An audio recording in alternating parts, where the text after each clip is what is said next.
خەڵکی هەولێرێ مردن، خەڵکی هەولێرێ پشتی هەموو کەسەش دەگرن.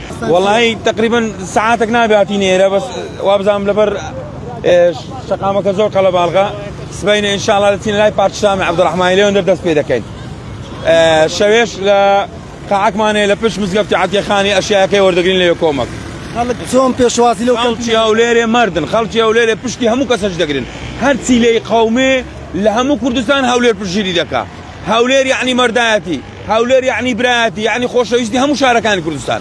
هەولێر ئەو هەیە. چاوەڕوان دەکەیت چەند ڕۆژ بەردەوام بێ ئەوکەوتە؟ ئینشاءڵڵا بەردەوام دەبین هەتا شتێکی باشیان لۆ دەکەین لۆ شاری چەمچەماڵ ئەمە برایانین ئینشاءڵڵا. بۆ هاوکاریەکان دەگەینەوێ؟ خۆم دەگەین مەوێندەر بەدەست خۆم. ئەوەش هاوکاری ئەوە ئێستا خڕمان کردیتەوە.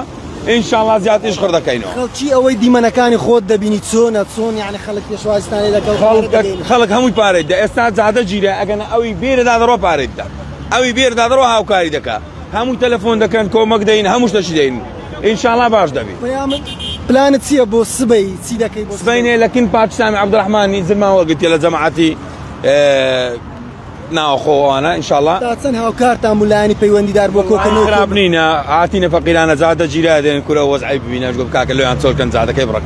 ئەو مەردایەتی خەڵکی هەولێر و کوردستان چۆن دەبینی کاتێک شارێک لێی دەقەومێ هەموو وڵات هەموو کوردستان مەردی تێدایە، هەموو شارەکان مەردی تێدایە، هەموو شارەکان برای منە بەڵام هەولێر پشت و پەنای هەموو شارەکانە. ئەمە لە خزمەتین، ئەمە لە خەها بە و بارانەیە هەموو گەنجە جوانە تەمەشا هێزی ئەمنیشکە هەر هەمووی والێ ڕاوەستایان لە خزمەت چەمچەماڵین. خۆت سەردانی چەمچەماڵت کرد لەوێ چی دبینی چی وای کرد بێ لێرە کەمپینیان بۆ ڕاگەیەنێ؟ ئینشاءڵڵا شتی باش دەکەین، ئینشاءڵڵا شتی باش دەکەین. وەڵات چم دینی وێرانیم دیت مەجبورم پشتی برایەکانمان بگرین لە چەمچەماڵ ئینشاءڵڵا.